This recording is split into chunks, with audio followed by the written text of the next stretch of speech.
I'm Jeremy Adam. I'm Tim Sheridan. And this is Hops Geeks News. And you're watching Hops Geek News.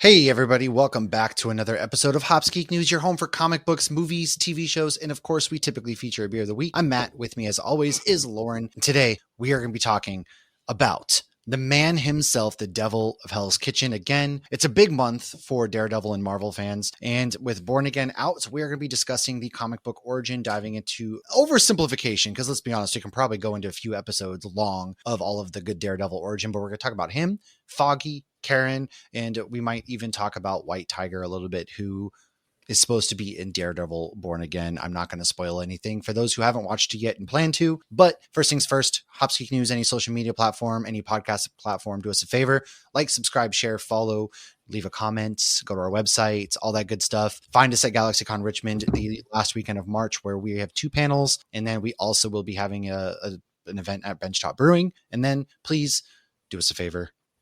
Just do that. That's it. We like to go into what we've been drinking. We like to go into what we've been reading or watching, and then some news, and then get into our main topic. So my beer of the day is from Tired Hands Brewing. It's called Alien Church. I picked it, of course, because Matt Murdock has the Catholic rage upon him. So that's why I chose this beer. That's what I got. Lauren, what you got over there? I have, because I still have an arsenal of Calusa, so I have Happy Colors Double IPA. So I'm doing a stretch here, but Happy Hogan was played by Jon Favreau, and Jon Favreau played Foggy. So that's my connection this week. I do have it. It's a other half glass, so I have New York. That's so funny. He played. It is funny. He played Foggy at one point. That's so crazy to me to think about in that interesting Daredevil movie. Because I did too. Actually, I want to rewatch it. Yeah, and it's all on Disney Plus now too, so we have it at our fingertips. But I was when I was doing, I think, the prep for our last Daredevil episode or something, I looked up like some of the characters, and I didn't realize like the lady from Grey's Anatomy played Karen.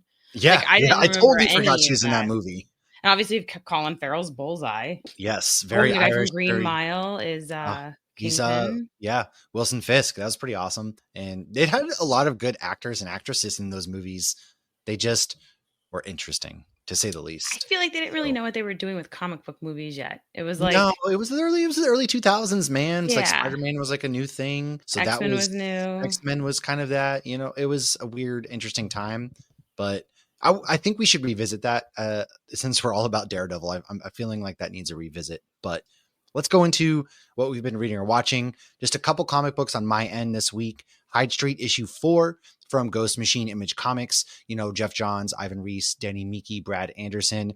This issue is really good. It actually features an actor, Mr. Oddman, who is a struggling actor, and he, like most actors, have insecurities, which lead to him getting to Hyde Street. And not every person, creature, being is a villain on Hyde Street. But at the end of the day, they need to get 10,000 souls. And so that is a very interesting story. There's a really, really cool one shot in that issue up close of the monster that is in this feature. So I'm going to leave that there because I don't want to really spoil things for those who might not have read it and want to. But it's really good. I read it. I'm loving Hyde Street. Loving. It's if you're a horror comic book fan or a horror fan, you would really enjoy this. A lot of good characters, really well written. The drawings, the art, colors, man, it is freaking amazing. And then Two-Face issue 4 from our pal Christian Ward, DC Comics, was my DC comic book this week. I like this issue a lot too, because for the first time, we really kind of go into Harvey Dent's childhood backstory. He was abused in this version as a kid by his dad. His parents divorced. He would go visit his father, who would beat him and flip a coin. If he was the coin, essentially how we got the coin was his dad would flip the coin to decide if he was going to beat him or not. And so that's kind of where he came in to hide the pain. He created the Shadow character to hide in a box. His mom kind of taught him how to do that. And so that's kind of where the duality of him was birthed. And he locked him away at one point because he didn't need him anymore. And course, once he got acid poured on his face, that character came back out. He didn't go to therapy ever. Instead, he created this bad guy persona, flipping the coin. And that's Harvey Dent. And actually, it's really, really good, really well done. The colors are psychedelic. I really enjoyed that comic book. And then I didn't really watch anything except for the Oscars. So I just want to shout out real quick to IMDb and Crunch for sending that box to the Oscars box. It was awesome. There's a bunch of crunch in there. There was popcorn. There was a disposable camera that I'm actually going to take on the cruise with us because I think that'd be fun. Oh, that's a good idea. Cruise. Yeah. And they had the Oscar ballots and we did some bingo. So Carrie and I sat and watched the Oscars and had fun doing it with the box that Crunch sent us. And then there's another blankets. I got 2 Crunch blankets now. They're really soft too, man. They're so freaking comfortable. So I want to say thank you to them for sending those to me. That's all I've got. I've been watching The Floor with Brian O'Halloran. The kids are that's a family show for us. Really big into that. Can't wait to see him at GalaxyCon. I've been watching Deal or Don't Deal Island, of course, but of course. I mean, yeah, come on. That's about the only TV show I've really watched besides Island. Daredevil Born Again. Is that like the old school, like Deal or No Deal, but it's on an island? Is that all? So they go to the island. I'm already regretting asking this. Okay. Yes, they go to the island. It's contestants. You basically it's like it's a lukewarm version of Survivor, but they're in like bougie camping tents and they have to do a Glamping contest every day, competition. Whoever is in the bottom 2, basically. So like whoever finds the cases with the most money, that's how it is. You go to find the cases on these challenges. And one case gets you immunity, you get safe. The least amount of money gets you to face the banker or can put you in danger of facing the banker. The person who got the highest case gets to choose who plays the banker. And then you do Deal or No Deal that night. And if you win and make a good deal, you get to vote somebody out. But if you make a bad deal, then you're out. It's fun, man. It's really fun, stupid television. Joe Manganiello is the host and he's really good at it and he's charismatic and it's just fun. One of those things that I know I could definitely do it, but then some of those challenges are like, wow, this guy's jacked and even he had a problem. Like there was Quickstand they had to get through last night and I was like, I'd be dead. And Quickstand. Yeah. But it's a fun show. I definitely recommend. It's a fun show. It's something to turn your brain off to. And Daredevil Born Again is what we've been watching. Go on, listen to our Cantina Hour that we did discussing the first 2 episodes of Daredevil Born Again. That's out there. That's what I've got into. So Lauren, before we hit some news. So my comic review this week was Wolverine by Saladin Ahmed and Martin Coccolo. But what has been so fun about this run is this is the one I keep saying like it has really good twists and turns and you're not seeing it. Oh, right, so right. The last issue, Romulus showed up. And that is like an old school villain of Wolverine's, but I feel like he's never He created Rome. Yeah. And he likes to talk about that and brag. And Wolverine's like, oh, wait, he actually did? He says that he did. Yes, he says that like in the comic. I was making Wolverine's like Romulus Remus joke about ancient Rome. Wow, I'm like sidekick. It's cool. So Wolverine's like telling Laura like take what he says with a grain of salt. Not everything he says is whatever. But what was really cool about this comic is there's so much action with Romulus and Wolverine going toe to toe or claw to claw. But during this, Romulus is giving like a history lesson like of where he's been and he's telling Laura all this history of the significance of like adamantium and is a made up BS thing and it's all about the adamantine and it's a really fun comic. I'm really enjoying it. So highly recommend that one. And then I read a whole bunch of Flash comics this weekend, actually. You did. I'm proud of you. So I found this website, shout out to Jess, who is one of our Patreons and one of my oldest friends, thriftbooks.com. I went on there and I got a bunch of books. So I was like, well, I need to clear out, like I have one section in my bookshelf that's like to read. So I'm like, I got to clear stuff out. So I had all these Flash trade backs that I got from my brother-in-law that they're from like 2005, 2006. So I think I read probably 30 Flash comics this weekend. My favorite. And one DC of them was by character. Francis Manapul, which was really cool to like open it. And, I'm sitting on the beach with my husband and I open it and I'm like, oh, I interviewed this guy. And my husband's like, I have his cool. Artwork tattooed on me, funny enough, because I didn't even put that together until you sent the thing. And I was like, wait, I remember it. Like, it's on my body. I knew I've had it. I just didn't make the connection ever in my brain that, oh yeah, we know Francis. But they kept making, references to Flashpoint. I think it was Flash. I'll have to take a picture of it. I have it out there. It's like Flash Reborn. It was the Rebirth. Like the Rebirth. It's from the New 52 Rebirth. That's the time that I got back into DC big. That's with Scott Snyder. The Court of Owls came out of that. So if you liked some of what you read, I have the Court of Owls storyline from the New 52. And then I had like all of that run of the Flash Rebirth. So when I see you, well, you're coming to my house in a couple of weeks, so I'll show you all what I have. But yeah, I have all those because that New 52 is what got me back in it. And a lot of people didn't really like the New 52. I thought it was fine. I really like the Flash, for example, and Aquaman and them. And of course, the Court of Owls is like biggest Batman story to come out. But people had complaints. It was funny. Yeah. This was primarily about Reverse Flash and Wally. There's 2 Wallies in it. And but it was always so interesting seeing Iris, not the Iris I know, because I have all these. Oh, she almost said it, folks. From you were CW. going to get so canceled. Oh, because she's white in the comics. So I was I like, know oh, that's you're not about to say Iris. because she's white in the comics. I was Oh, also you're getting burping, so my bad. canceled. But no, because I'm so used to seeing, and even Barry Allen, like he's not blonde. Like, I know. well, Barry Allen is blonde, but like Grant Gustin Gustin's isn't not blonde. what you think of Flash. Yeah, we haven't had a live action Right. Flash that encapsulated the blonde haired Flash that we've kind of seen in the comic because books. blonde's Funny enough, not super common. And also, it's like I felt like I love Grant Gustin as the Flash. I do think he's too, fantastic. But I do feel like he looks more like a younger kid. Even though Yeah. he's grown now, but he was still like a skinny kid. Whereas the Flash in the comics is more like He's an built adult. and cut and Well, blonde. yeah, of course. he's All more like superheroes are Thor. buff. Yeah. Yeah, so it's like these characters and all of there's no Cisco or anything, but I'm really liking it. Went all sorts into the past, into the future. It was very interesting hearing Reverse Flash's story in that regard because I also haven't watched the show in so long. But yeah, so that was really good. And then I started reading Flights Across America by Joel Gear. We will be having him on shortly, so I have not finished that. And then we are kicking off a book club for Nerd Initiative. We're always looking for new projects to do, so I decided once a month I'm going to pick a book, announce it at the beginning of the month, and I'll write a review at the end. Anybody from Nerd Initiative who wants to join in and write reviews, they can. The book I'm doing, if you want to read along this month, is Ahsoka by E.K. Johnston. Do we get to virtually sit around in like a circle and talk about it? I mean, if people want to do that, they can. Book clubs from Supernatural, and they're all witches talking about tax evasion.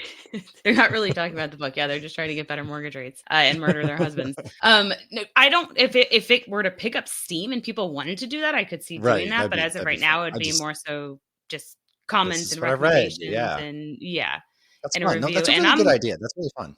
Well, and I'm hoping to get some recommendations myself. And honestly, I usually don't read more than one book a month because I read so many comics. I don't have time to read so many books. That's what I've been reading. That's why I haven't read as many books either, because I'm on the comic train heavily. Next week, I'm going to be reading and reviewing 7 or 8 comics. So yeah. Yeah, you do way more than I do. And I'm on season 2 of White Lotus. Like, what even is that show? Oh, yes. That show is, this is a good one. That's Aubrey Plaza in this one. Yeah. Yes. I love it's a Aubrey lot Plaza. of fun. What'd you think about season 1? I have been watching White Lotus season 3. Didn't write a recap this week. I'm sorry, HBO, but I have. I wish you had warned me about the finale. I was like closing. I'm like, this is yeah. disgusting. And Josh is like, oh my God, don't look. Oh, it's terrible. No, I liked it. I really didn't know what to expect. And then I was very shocked when season 2 picks up as an entire new cast other than Jennifer. Oh, each season's a new cast, a different White Lotus. Uncle Rico. But there are certain characters that weave throughout that connect everything. It's not like I've heard the tourism in those areas where they film White Lotus though are getting like hammered in a not good way. Oh, but I know for White Lotus season 3, they spent 7 months filming in Thailand, and Jason Isaacs was like, it's a freaking prison after so long, which is funny. But the price you pay to be a high paid actor in a show, to be in Thailand for 7 months, and it's a prison. Jeez. Anyways, off my high horse, let's go into some news real quick. We don't really have much news this week, which is kind of nice because we have a lot to talk about with Matthew Murdock, sir. First things first, Matthew Lillard, speaking of Daredevil, has been cast for season 2 of Daredevil. I don't think they're calling it Born Again. Is it Born Again? Daredevil Born Again season 2? Like, I'm interested because I thought Born Again was just like Daredevil Born Again. That was like the season. So I'm curious if they're going to keep the Born Again. I never thought about that until just now, actually. I didn't think about it until you said it. Yeah. Yeah, that would make sense if they're following the certain storyline for this one, then they change it up for the next one. Yeah, because Born Again's like a storyline from the comics and everything. So I have it right here. I don't know. Well, that's what I got. Screenboat will be in theaters for a limited time starting April 2nd. I hope there's a theater near me because honestly, I really want to see that movie. I didn't get to at MegaCon, so that's what I'm hoping to do. What else you got? I like that they made it April 2nd and not April 1st because maybe people wouldn't believe it was real. Well, April 1st is a Tuesday, so I guess. So X-Men 97 season 2 will release in 2026. So only one more year. Yeah, that's not bad. But it's also next year is when Daredevil season 2 is supposed to come out too. So we've got a couple things to look forward to next year with Marvel. Oh, I really hope they don't stall on getting Daredevil season 2 out. And then Kristen Ritter and Neil Patrick Harris are both joining the cast of Dexter Resurrection. Somebody thought that was fake. Ooh. They're like, is that real? That's not real. I'm like, no, it is real. She was in New York and people are posting it. She's in New York and they're filming Daredevil season 2. And then it turns out she's in Dexter. Yeah, well, it could be. Why not? She's there at the same time. What if there's a little bit of crossover happening? Cool. Yeah, Michael C. Hall could play a superhero. He could play a good villain. He could, actually. He really could. My final piece of news, Catherine Newton has been cast alongside Samara Weaving in Ready or Not #2, which if you haven't seen Ready or Not, highly recommend. Samara Weaving was killer in that movie. And Catherine Newton is low-key a pretty good scream queen herself. Lisa Frankenstein was one of the better movies that I saw last year. She was in Supernatural. She was in that movie Abigail as well. And that movie rocked a ton. Well, I'm talking about horror movies, man. I'm talking about Catherine Newton as a scream queen. Some people thought that Murdock made it a horror movie. Oh, well, yeah, that's fair. Okay, maybe you're onto something. Yeah, no, but Catherine Newton deserves a lot of praise in the horror genre. She does a really great job. Supernatural's horror. I said that. Oh, sorry. Listen to me. I'm sorry. I was looking at my notes. I'm trying to be prepared for the next thing. It's hard. Okay. It's a lot. I don't have the ADD. Lauren doesn't care. So I can She's only ready. Focus on one thing at a time. She's ready to move on to Daredevil. The music is playing me off the stage. So I don't have the let's ADD go ahead. superpower. Let's get to a couple of these sponsors of ads that we have to roll, and we'll be back to begin some Daredevil. Yeah, or whatever it is. It's all location based. I usually get what I get. Gotten hair removal. Oh man. Well, funny. Anyways, we'll be right back. All right, guys, we're back. We're talking about the little man in red, or sometimes gold. He's so cute. Or Daredevil. Sometimes black. Sometimes black. I love his black and red suit. Honestly, it's probably my favorite one. And truthfully, I was doing research for the show. You know, I was sitting there last night, didn't know what to do with myself. I'm researching. I'm diving into Matthew Murdock. I've never really had a favorite Marvel character. For some reason, everyone's like, who's your favorite Marvel character? So people, when they find out I have a podcast, their first question is, who's your favorite Marvel character? I'm like, God dang it. Nobody asks me that. They're like, you have a podcast about comic books? Okay. Yeah, well, they all hear. So at work, they're like, I hear you have a Marvel show or something. You talk about Marvel on a show or something. I'm like, I do. Yeah. And they're like, well, what's your favorite Marvel character? And I don't know. I usually give some BS answer. Ant-Man's typically I go with because I love the movies. Oh, yeah, you've said but that. I've never had one character that I've never had a Batman or Flash version of Marvel for me. For DC, it's Batman and Flash and Aquaman are my three favorite heroes. I will ride for them all day, every day. But I've never thought with Marvel until I think now. I think I can definitively say that Daredevil might actually be my number one favorite Marvel character after going through all these storylines, the shows, learning about him, learning about his history. I think I finally found him. It took me forever. Yeah. I'm 34. And here we are 5 years into this podcast. And I think I finally have a favorite Marvel character, and it's Daredevil. So why don't you go ahead and take us away with his first appearance of Daredevil? So Matthew Michael Murdock is Daredevil. His first appearance is in Daredevil #1 of April 1964, created by Stan Lee and Bill Everett. Stan Lee wanted to create a superhero that had a great weakness, but gained superhero powers to compensate for it. In this first issue, we meet Matt, the son of a professional boxer named Battle and Jack, who's forced to do some stuff for the mob to make ends meet. Matt receives his powers after going blind due to saving a blind person from getting hit by a car, which resulted in a container of radioactive material getting into his eyes, leaving him blind. He does then get the heightened powers, and Stick does then train him. His first costume, however, was yellow and red as a nod to wrestling costumes. So this first run actually ran for an incredibly long time, from 64 to 98. And at first it was being written by Stan Lee and drawn up by Bill Everett with some help from the amazing Jack Kirby. Stan wrote Daredevil up until 1969. So he was writing him for quite a few years. Much like the series, Daredevil's usually in Hell's Kitchen. However, unlike Netflix, we actually see Matt and Karen date, and not just put her second to Elektra and then forget they ever even went on a date. Of course, though, the relationship is up and down throughout the run. Yeah. His best friend Foggy also appears as a recurring character throughout all the Daredevil series as Matt Murdock's close friend since college and avocado at law partner. I mean, the show was really on point with the comic origin. I feel like the only thing that really changed in the things that I just said is, for one, he does have another mentor. It's not just Stick, and we'll mention that person in a minute. But it's like the guy he saved was blind. Like, outside of that and the color of the first costume, I feel like the Netflix series really was just like to a T. They kept it really faithful, I thought, and they have towed the line. It seems like they're almost afraid to fully put Karen and Matt together, even though they date on and off again a lot, and their relationships that we'll go over a little bit is very touch and go, as with Foggy in the comic books. But I will even say that in the TV show, Foggy is done way better than I think in the comics. In the comics, they kind of make Foggy out to be this kind of punk character in a lot of ways. Whereas in the show, I loved Foggy. I thought he was an even match and very much on par with Matt Murdock and Charlie Cox, and even Karen Page herself's a badass in the show. So I think they did a really good job with that. And, there's a lot to go over. So over 30 years worth of just character history with Matt Murdock and Daredevil. So there's a lot of creators still growing too.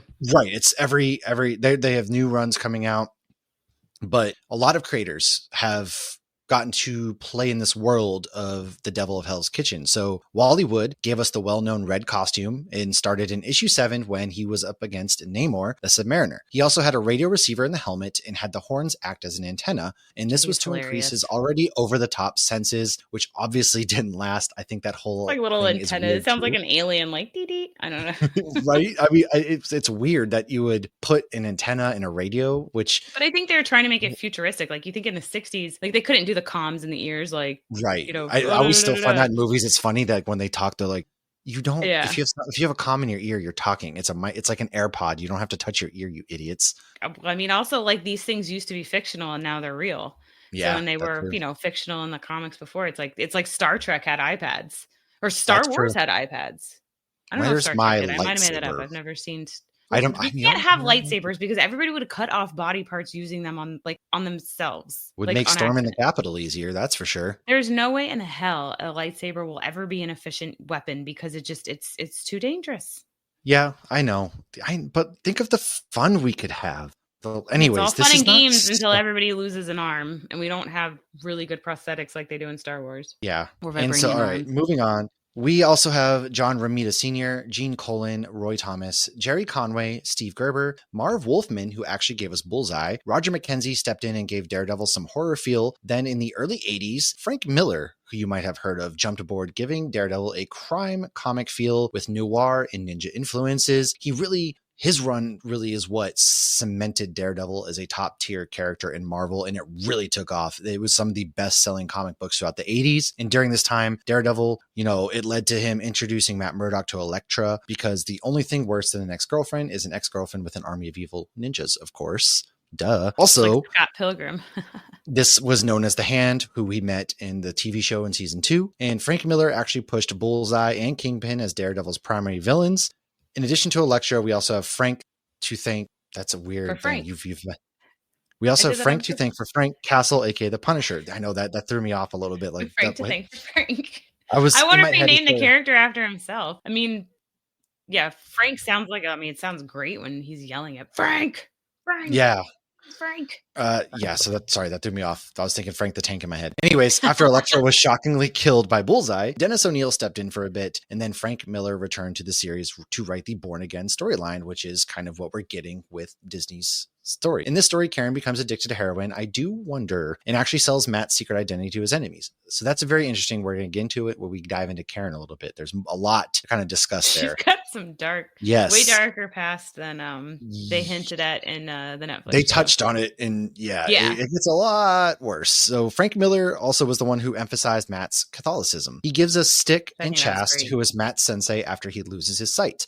I guess these two are combined for the show. We only ever see Stick training Maddie in the Netflix series. He was also known for revamping certain characters and storylines. In the Netflix series, we also get the OG dad, Batlin Jack, who loved Matt and wanted him to do good in school. So he did, and then he became a lawyer, of course. However, Frank decided to go darker. He made Batlin Jack an alcoholic father who was also abusive, which was not very well received. I don't like that, because I feel like that's like Matt already lost his dad young. His mom's daughter is already not in the picture. Like he lost his sight. He doesn't need more trauma.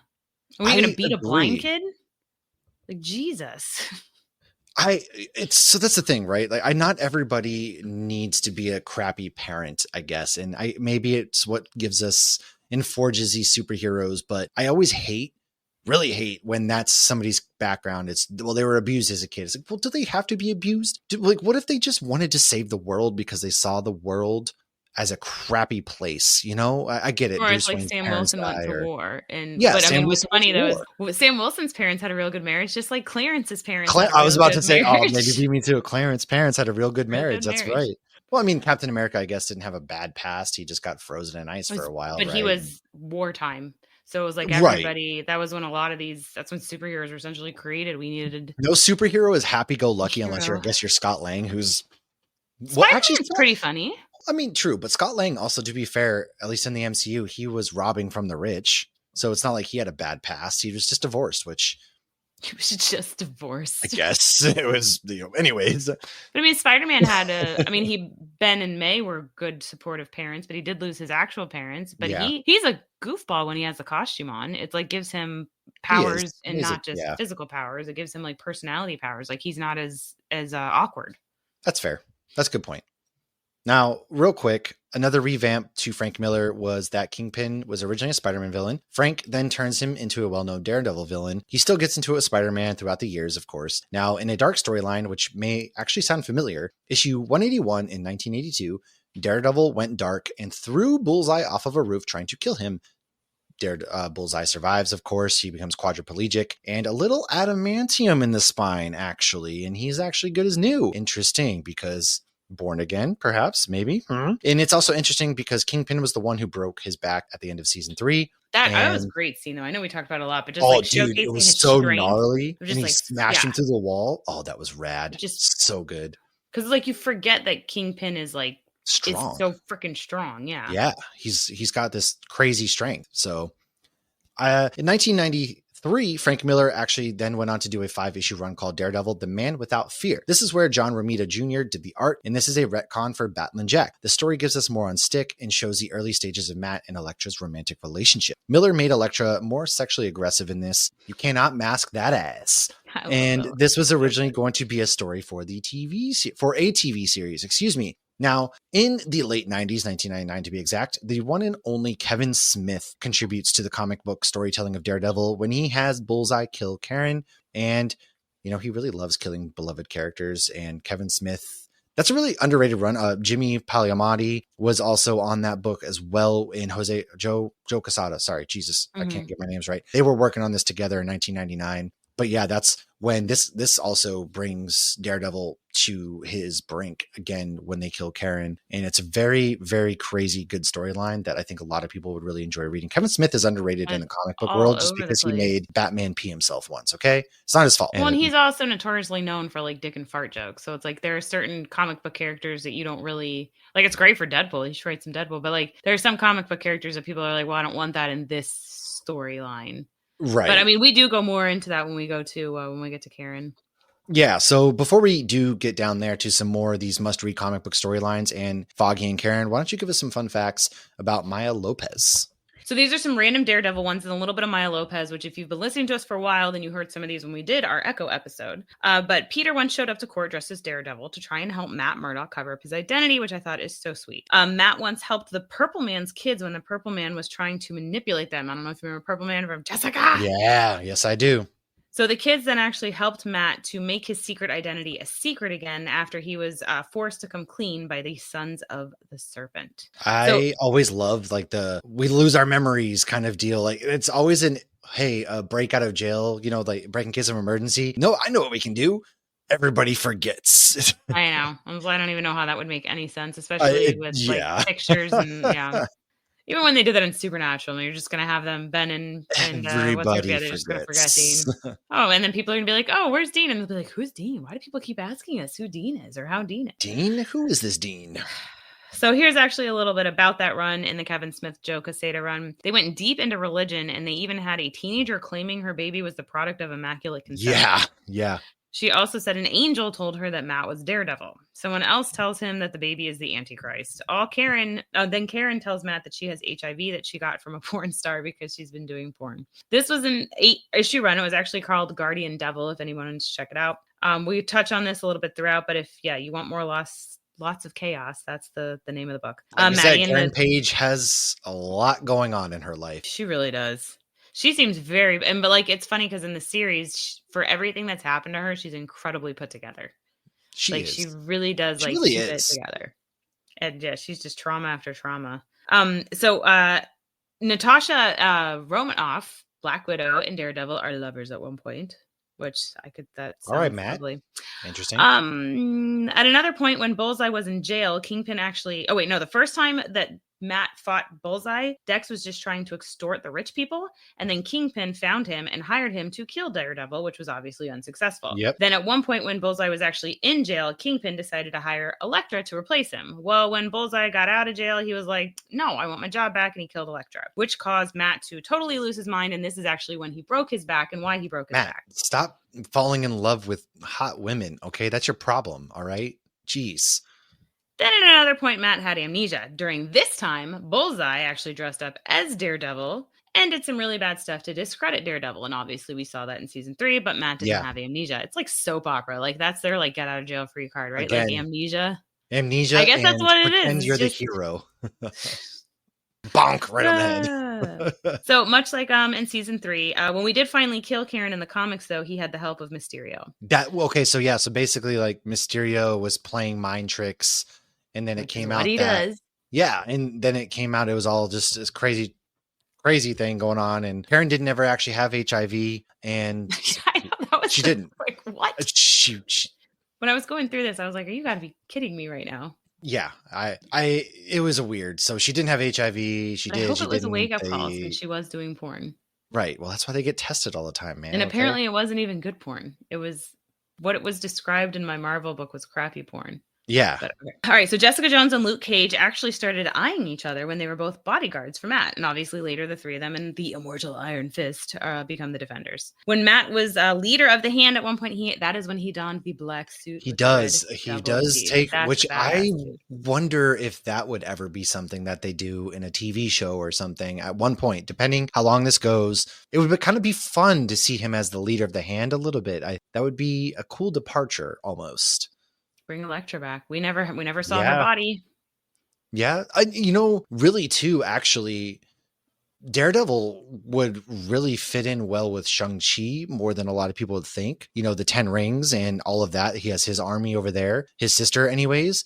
So I think if they really wanted to, they could even do some sort of team up with Shang-Chi and Matt Murdock in the MCU, as far as his sister gaining control of the Hand as well as with the 10 rings.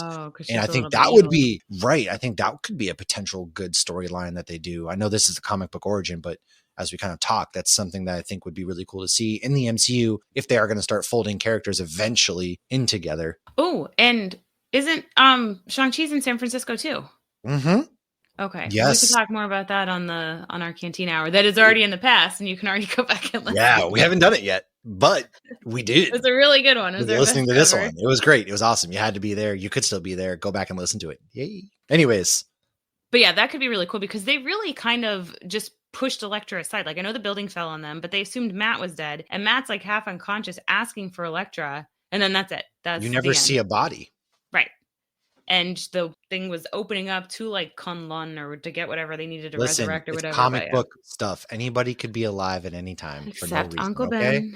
Okay. Speaking of Ben Urich, who we saw Fisk kill in season 1 from the New York Bulletin, originally worked for the Daily Bugle and was big on Daredevil and uncovering his identity. Never mind, you didn't. Okay, sorry. I did skip a part because I was just a good segue.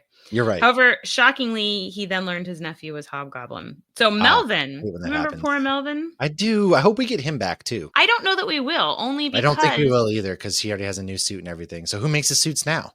The guy from She-Hulk. The guy he was defending. Oh, yeah. I don't remember what his name was. I forgot his name, too. That's right. Oh, that's such a cop-out, man. Whatever. So, poor Melvin. Justice for Melvin, dude. Yes. Melvin was so sweet. He just wanted to protect He didn't deserve it. Yeah.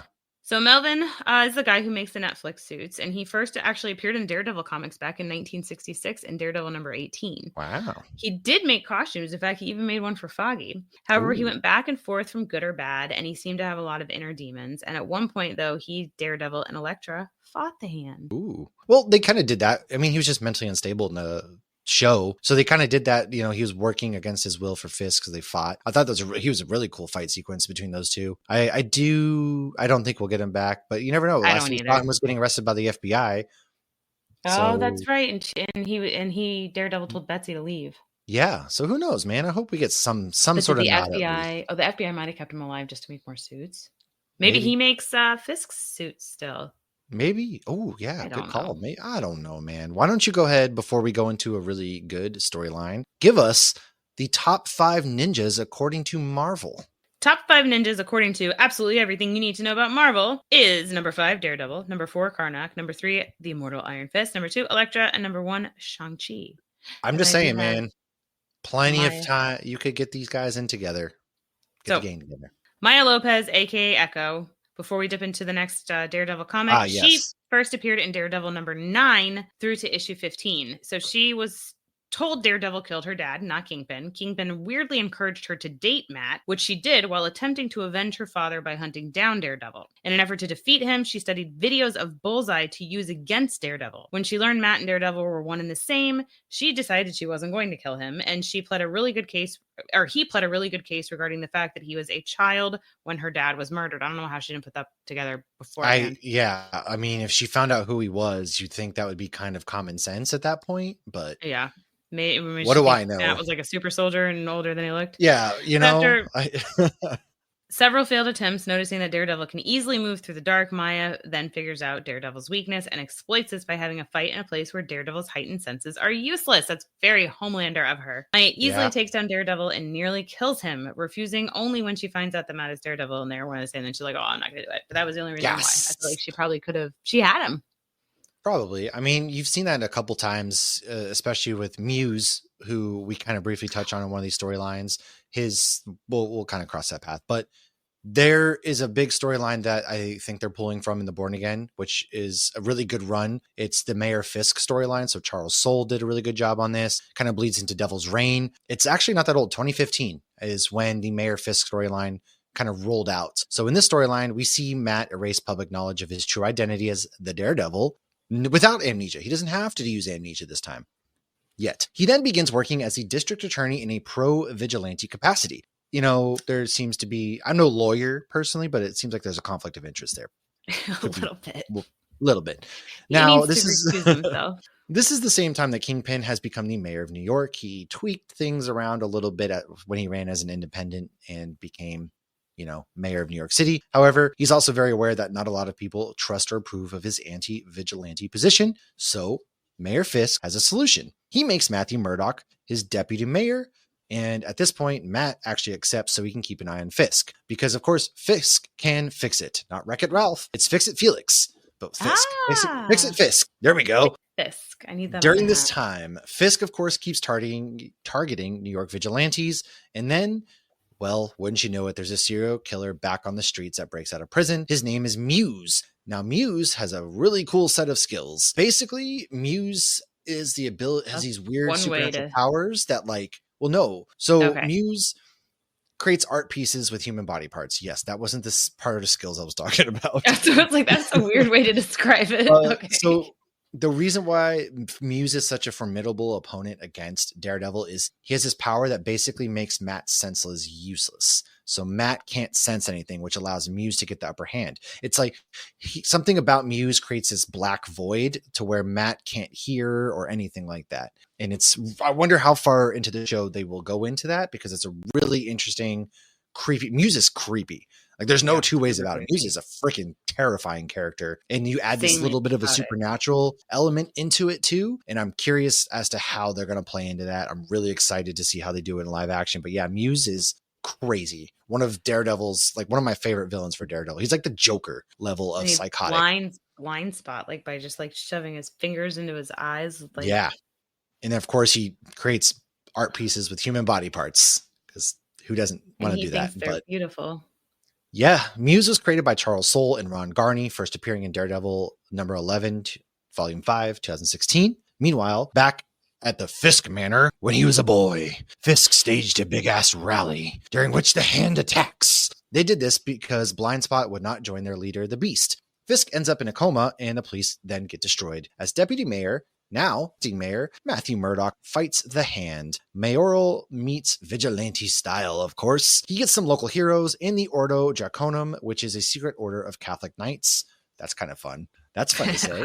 Francisco. Once Fisk was all better, Matt was like, hey, dude, you can be mayor again, but only if you agree to stop attacking vigilantes, to which then Fisk agrees. Matt steps down as deputy mayor. Fisk was not actually the worst after that and even worked with Daredevil for the betterment of the city, although he then realized he had known Matt's true identity, but it had been erased from his memory, and then he decided once again, I hate vigilantes. How dare you erase my memory? How could you? This was in Devil's Reign, actually, in 2021, issue number 1 by Chip Zdarsky and Marco Cicchetto. As plans for a Fisk presidency were being made, Fisk oversaw the passage of the Powers Act, which officially banned all vigilante activity in New York City. Powers Act was a big deal in this run and may actually be hinted or getting hinted at by Fisk in the show. Maybe not. We don't know. Yeah, I'm curious to see how much of this they really pull from, which we talked about on our live episode. Side note, Fisk obviously rigged the election, and the can fix it.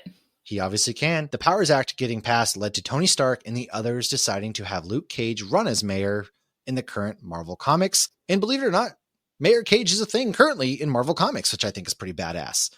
Maybe that's how they could bring Luke Cage back into It'd be pretty cool. I think it would be pretty cool if you ask me. Just do like an end credit scene of him just like prepping to be mayor, somebody telling him you should be mayor, like Misty being like, you should do this. Or maybe Claire. Ooh, getting Misty Knight back. Yeah, man. I mean, they have been talking about how they want a lot of the Defenders back, and this would be a really cool way. Michael Coulter back, and I love him as Luke Cage. I'm not sure how much I don't know. I know he's had different shows on the major networks, so I don't know how much of that he's still doing. If he's got some demon show on Netflix, but I've heard it's actually pretty good. Huh. I don't know. Well, that's what I have for that storyline. Why don't we transition and talk a little bit? And by a little bit, I mean Foggy's got some issues. So let's go and talk about Foggy here. Poor Foggy. Franklin, only his mother Foggy calls him Franklin. Yeah. That's right. Why don't you take us away? Franklin Foggy Nelson was also created by Stan Lee and Bill Everett and showed up in Daredevil #1 in 1964. First, he was a bit conflicted. He would fight with Matt over stuff, including both of their admiration for Karen. But he does love his friend, and we definitely get this throughout Daredevil. He's also felt inferior to Matt on more than one occasion, and we don't really, I feel like, ever get that in the show. I feel like Foggy's very confident in who he is and what he believes in the show, and I think that was a good change of pace. In the 80s, poor Foggy kind of got turned into the butt of the jokes because they just always loved to have a bully and a nerd in the 80s, as he was just a poor dude living in a superhero world. And then he met Matt in college, as did Elektra, and Foggy was actually not a fan of Elektra when he met her. They, of course, later opened Nelson and Murdock, and they hire Karen as an office manager. Poor Foggy notices Karen loves Matt, not him, so sadly he tries to move on. Then Foggy meets Abner Jonas, who gets him to run for district attorney and throws a party for him. Foggy starts dating an old school friend, but then poor Foggy, it doesn't go so well. Daredevil learns that Abner Jonas is actually the bad guy, the organizer, and he's actually Foggy's girlfriend's lover. They tricked Foggy to try and control him. He does manage to stop their evil plans, though, and then he goes back to pining over Karen. Of course he does. Poor HIV-riddled drug addict Karen. Okay, so this is, of course, creates some tension between Nelson and Murdock, because he's back into Karen, which thickens even more so as Matt can't explain why he can't do certain things without telling Foggy who he really is. It is crazy how long they went in the comics without. They're besties and they don't know it. Yeah, right. It's crazy. Yeah. And everybody else, Mayor Fisk even knows, but Foggy doesn't know. Well, and I mean, you could really think like it's, like in Dexter. Foggy doesn't know. Foggy doesn't know. Foggy doesn't know. So don't. That Karen Foggy and me do it in his bed every Sunday. Whatever it is. Matt tells Foggy he's at church, but he's under Karen, and Foggy doesn't know. And Matt's not stopping. Don't quit Poor our day jobs, Foggy. everybody. Okay, Foggy does still win district attorney. So yay for Foggy. Good for him. That's not and total he loss offers then. Matt assistant to the district attorney, not assistant district attorney, assistant Matt to the district is just attorney. the assistant to everybody, huh? Assistant to mayor, assistant to the regional manager, assistant to district attorney. Foggy then gets blackmailed by Mr. Klein, who forces Foggy to prosecute Black Widow. Natasha then gets Matt as her attorney. That's a sick burn right there. You're going to prosecute me. I'm going to use your best friend as my attorney. After this is when Matt and Black Widow go to San Fran to do some San Francisco stuff. While they don't leave on good terms, Matt does come back when Foggy needs him, like when Elektra is hired by Kingpin to kill Foggy. Foggy, however, recognizes Elektra as Matt's girl, and this makes Elektra not kill him, so that's nice. But then that causes Bullseye to kill her, so that's not nice.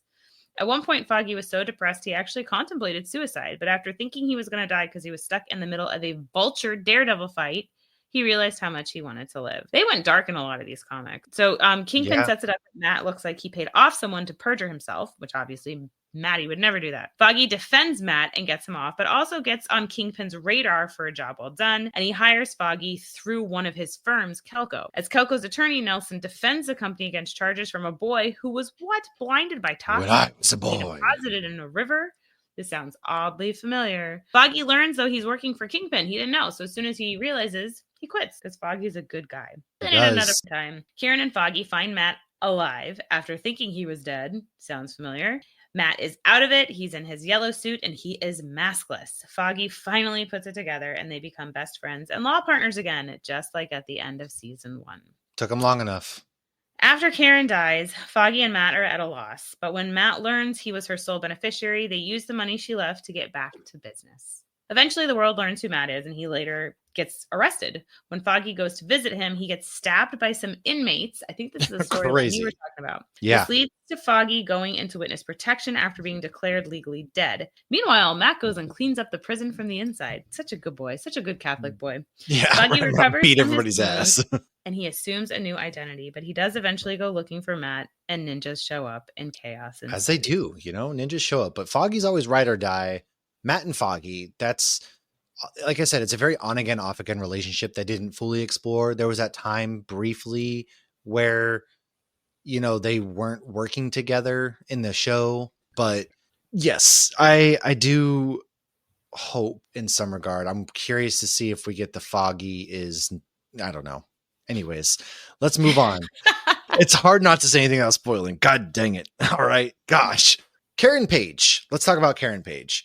How we mentioned before, she is Matt's main love interest in the comic books, first showing up in 1964. She was the office manager for Foggy and Matt in issue 57. So over 5 years after the comic book came out, Matt tells her his true identity. This was not the best for their relationship because obviously it never is. They slowly and painfully break up, and she leaves the series in issue 86 in 1972. Before leaving, she becomes an actress. She did return in the Born Again storyline in 86, which was issue 227. After the heroin addiction, though, she ends up doing cheap porn. Not just porn, but cheap porn. The cheap kind that not even your uncle was going to watch. What? To each their own. Poor Karen. She went to be an actress and didn't work out. Sorry, Karen. You deserved better, girl. Of course, this is around when she sold Matt's identity for money because she got into all sorts of drugs, as some porn stars do, I guess. But she got real down bad, sold Matt's identity. I feel like they really went for like a cliche with this. Like, I don't feel like that they would do. I mean, it was the 80s, Although so Kevin I guess Smith did some of this to her too. True. Kingpin gets his hands on the information. Fortunately for her, she goes back to Matt, who managed to survive Kingpin. He helps get her sober, and they start dating and actually live together. And a big hypocrite turn of events, she then decides to become an anti-porn activist because that's what happens when porn stars find Jesus. They then talk about how sex is bad, and you will go to hell if you have it. And she helps Daredevil and Black Widow on a few occasions. And Karen actually becomes a radio show host that goes by the name of Paige Angel. If that's not a porn star name, come on, Karen. My God, have some originality, man. Paige Angel. Okay. Come on. Come on. Anyways, at another point, she leaves Matt to become a talk show host in LA. Bullseye actually kills her in Daredevil Volume 2, number 5 in 1999. During a fight between Daredevil and Bullseye, Karen is impaled by Daredevil's billy club when Bullseye throws it at Daredevil and she takes the hit instead. Thought for sure they were going to go that route in season 3 of Daredevil, but they didn't end up doing that. So I don't think we'll ever see Karen Page die for a while. And I'm okay with her going to San Francisco. I don't know if we said this before, but his billy club in the comics doubles as his blind stick, which I thought that was like actually kind of a cool idea. Because how many of these sticks does Matt have? Because he's always just throwing them away when he's always throwing them in the alley, right? Yeah. in the Netflix series, he was constantly running into the alley and tossing his sticks away, and it's like, yeah. Did he go back later and find them? There's a tracking device on it that he can get from his phone or whatever, his glasses or something. I don't know. I was curious about that too. He just would toss them to the side, and it's, hey, dude. You're a struggling lawyer. Those things can't be cheap. do that in TV shows and stuff. Like, oh my God, I have no money. And You're then they like go out to poor. eat and they go do this and they have Yeah, nice they're at the clothes. And bar like, every night. It's like, you're yeah, poor. Karen's nails are done. And I remember she opens up her like medicine Her cabinet at one hair's point to always get like done. Advil or something. She's got like every single product in the world from like Macy's or whatever. I'm like, Yeah. aren't all y'all poor? Like, I get they Uh, play off like Matt has, oh, because of this big light thing, I got a great deal on this huge apartment in Hell's Kitchen. Yeah, I mean, he saves a killer. I mean, I guess it makes sense. Matt never has to use All of electricity. them have So I huge guess, apartments. yeah, actually. I mean, it made sense Yeah, for Foggy when him and Marcy were working for the big firm, but like Karen should not have had an they're apartment bringing that in big. money. I mean, to be fair, Karen had a job. Yes, but Matt she was was in at a the startup city. law company, though. So I That don't was know. a big studio apartment for being in the city. I can't even imagine how much that was. Yeah, I don't know. Maybe she was doing porn on the side then. Who knows? That's probably it. Now, our last It wasn't cheap porn. It was not in New York, Manhattan. She was the maid in Manhattan. The last comic book origin is somebody in the first 2 episodes of Daredevil, Born Again. So if you haven't seen it and you don't want to know who it is, here's your chance to leave. We will not say anything about what happens in the show. We're just going to do a brief, very brief, about a couple characters real quick. So the White Tiger, who is Hector Ayala, is from Puerto Rico. Living in the Bronx, he is the White Tiger. He gets his powers from an ancient amulet. The amulet gives Hector strength, speed, coordination, agility, durability, and healing. It also furthers his martial arts mastery, and it gives him the White Tiger costume. At first, Like it's like it literally just appears. Yeah. It's like Moon Knight. It's like the flash ring. Yeah. Oh, yeah. At first, it's like a Hulk alter ego thing, but then it becomes more of a Professor Hulk thing. When Hector transforms into the White Tiger, or back to Hector, any toxins present in the other system injuries, they're all fixed. At first, taking off the amulet has a painful withdrawal time, but that lessens over time. Hector came into the amulet simply by finding it. It does have a history with Kunlun, where the immortal Iron Fist is from. When first wearing it because of the dual identity and the withdrawal effects, his family thinks he's on drugs. He realizes he's the White Tiger, and he sees the White Tiger in the papers and recognizes the amulet. Hector and the White Tiger are both good guys. Now, on a wicked sad note, the actor who did play him passed away on Christmas Eve 2023 due to cancer. He was able to finish filming the show. He never saw the result. The second episode was actually dedicated to him, so shout out and rest in peace to Camar de los Reyes. That's very sad, man. It really sucks. Yeah. I didn't realize that was him at the beginning of the episode when I saw that. And then it came I didn't out either. on social media. Yeah. And one last character, Heather Glenn. She is another new face, but she is a comic book love interest for Matt. She has a rich dad, a wealthy life in the comics. Her and Matt have a toxic relationship. And in the end, she kills herself. So interesting to see where her storyline goes. Because it seems like it's very different.